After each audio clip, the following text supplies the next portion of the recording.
Are you unknowingly sacrificing next year's harvest? There's a tiny enemy lurking in your garden right now, and if you ignore it, your bountiful future could wither away.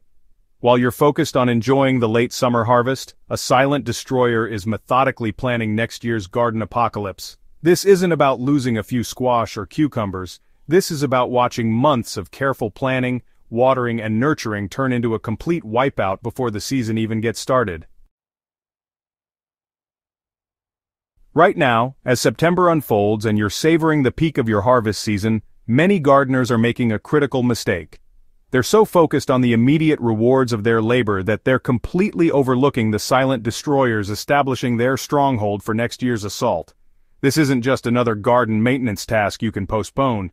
This is the difference between a thriving garden and a devastating failure.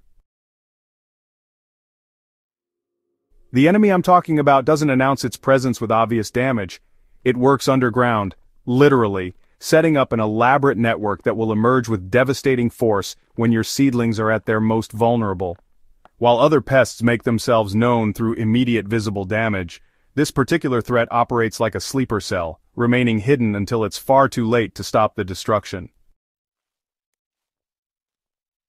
Most gardeners discover this threat only after the damage is done, standing bewildered among their wilted, dying plants, wondering what went wrong. They blame the weather, the soil, or their gardening skills, never realizing that the real culprit was already in place months earlier, waiting for the perfect moment to strike. Alright, let's talk about the specific culprit that's preparing its next devastating attack on your garden, the squash vine borer. This seemingly innocuous moth, transforms into one of the most destructive pests in the home garden. And right now, during late summer and early fall, the adults are actively laying the foundation for next year's destruction. The adult squash vine borer moth is often mistaken for a wasp, mostly because of its metallic green-black body and those orange-red markings. But don't let this deception fool you.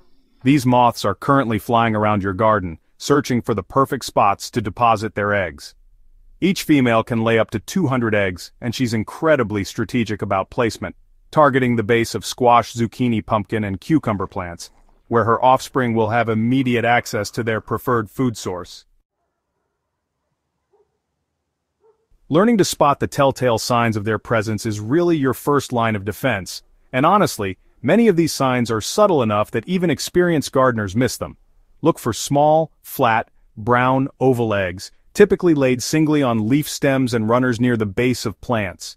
You might notice what appears to be sawdust or fine debris around the base of your plants. This is actually frass, the excrement left behind by the larvae as they tunnel through your plant stems. Also, watch for sudden wilting of vines, even if you've given them plenty of water, especially if only certain sections of the plant are affected while others remain healthy. Small entry holes at the base of stems, often accompanied by a slight swelling or split in the stem, indicate that larvae have already begun their destructive tunneling. Don't confuse these symptoms with bacterial wilt or other fungal issues. The presence of frass and the localized nature of the wilting are key distinguishing factors that point specifically to vine borer activity. Understanding the timing of this pest's life cycle is absolutely crucial to protecting your future harvests. Right now, in late summer and early autumn, you're witnessing the most critical phase of the squash vine borer's annual cycle. The adult moths that emerged from pupae earlier this summer are now in their peak egg-laying period, and every egg they successfully deposit represents a potential plant killer for next year. This timing creates a unique opportunity that won't come again until next year. The larvae that hatch from eggs laid now will feed briefly before burrowing into the soil to overwinter as pupae.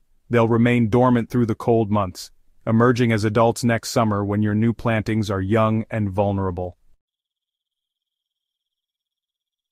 Missing this opportunity to disrupt their life cycle means facing a much larger, more established population when your garden is least able to withstand the attack.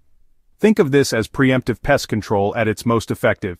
A small effort invested now saves you from massive headaches and heartbreak later. The alternative is starting next season already behind, fighting an uphill battle against an established population of pests that had all winter to prepare their assault on your carefully planned garden. The effectiveness of intervention drops dramatically once the larvae enter their overwintering phase. Once they've burrowed into the soil, they become nearly impossible to target without destructive soil disturbance that would harm beneficial organisms and soil structure. The window for easy, effective control is closing rapidly, making immediate action not just beneficial, but absolutely essential. Alright, now that you understand the urgency, let's dive into the specific strategies that will protect your garden's future. Your immediate focus should be on disrupting the current generation's reproduction while preparing the garden environment to be hostile to overwintering larvae. Start with thorough inspection and physical removal of eggs and young larvae. Check your cucurbit plants daily, focusing on the base of stems and leaf joints where eggs are typically deposited. Remove any eggs you find by scraping them off with your fingernail or a small tool. This simple action, performed consistently over the next few weeks, can dramatically reduce next year's population pressure. For plants already showing signs of larval activity, careful surgical removal is often possible if caught early. Using a sharp, clean knife, carefully slit the affected stem lengthwise and remove the larvae manually. Many plants can recover from this minor surgery if the damage isn't too extensive, and you'll prevent those specific larvae from completing their life cycle. Organic spray options can provide additional protection during this critical period. Bacillus thuringiensis, specifically the Kerstaki strain, targets Lepidopteran larvae and can be highly effective when applied during peak egg-laying periods. It's best to spray in the evening when beneficial pollinators are less active, focusing on the base of plants where eggs are typically laid. You'll want to repeat applications every 7 to 10 days throughout September and early October. Beneficial nematodes represent another powerful weapon in your arsenal. Steinernema carpocapsae nematodes specifically target soil-dwelling stages of many pests, including squash vine borer pupae. Just apply these microscopic allies to the soil around affected plants according to package directions, making sure that soil moisture is adequate for their survival and effectiveness. Garden cleanup becomes absolutely critical during this phase. Remove all plant debris, including seemingly healthy vines that may harbor eggs or early-stage larvae. Don't compost this material unless you're certain your compost pile reaches temperatures high enough to kill all life stages of the pest. Instead, bag and dispose of potentially infested plant material to eliminate any possibility of providing overwintering sites. Your efforts this fall set the stage for long-term success, but protecting next year's harvest requires a comprehensive approach that extends beyond immediate pest control. Implementing a strategic crop rotation plan disrupts the pest's expectations and forces them to search for suitable hosts, often unsuccessfully. Plan to move your cucurbit crops to a different area of the garden next year, preferably at least 50 feet from this year's location if space allows. Squash vine borers are relatively poor flyers and tend to concentrate their egg-laying activities in areas where they've previously been successful. By relocating your susceptible crops, you force the emerging adults to expend more energy searching for suitable hosts, reducing their overall reproductive success. Selecting resistant varieties provides another layer of protection that pays dividends season after season. Butternut squash, for example, has shown remarkable resistance to vine borer damage due to its solid stem structure that makes tunneling difficult. Tromboncino squash, with its vigorous climbing habit, often outgrows vine borer damage. Research and experiment with varieties that have demonstrated natural resistance while still providing the harvest diversity you desire. So, implementing trap crops can, redirect pest pressure away from your main plantings. Early planted blue Hubbard squash serves as an irresistible target for egg-laying females, concentrating the pest population where you can monitor and control it more effectively. This strategy does require careful timing and management, but it can significantly reduce pressure on your primary crops. Consistent monitoring throughout the growing season builds on the foundation you're establishing now. It's important to develop a routine of weekly inspections, focusing on the base of your plants, and keep an eye out for those early warning signs you've learned to recognize. Early detection, honestly, allows for immediate intervention before any significant damage occurs, maintaining the protective barrier you're creating through your current efforts.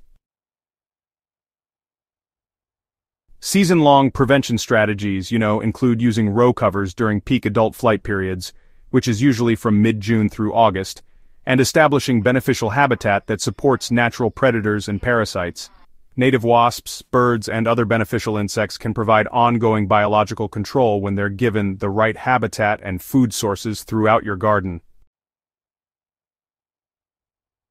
The investment you make in prevention now actually compounds year after year, creating a garden ecosystem that becomes more and more resilient to pest pressure. By acting decisively this fall, you're not just protecting next year's harvest, you're establishing a foundation for years of successful, productive gardening. Your garden will thank you with abundant harvests, healthy plants, and honestly, the satisfaction that comes from working with nature's cycles rather than fighting against them. Remember, fellow gardeners, knowledge shared is knowledge multiplied. If this guide has helped you identify and address this critical threat to your garden's future, just go ahead and hit that subscribe button and share this information with your gardening community. Together we can ensure that every garden thrives, season after season, harvest after harvest.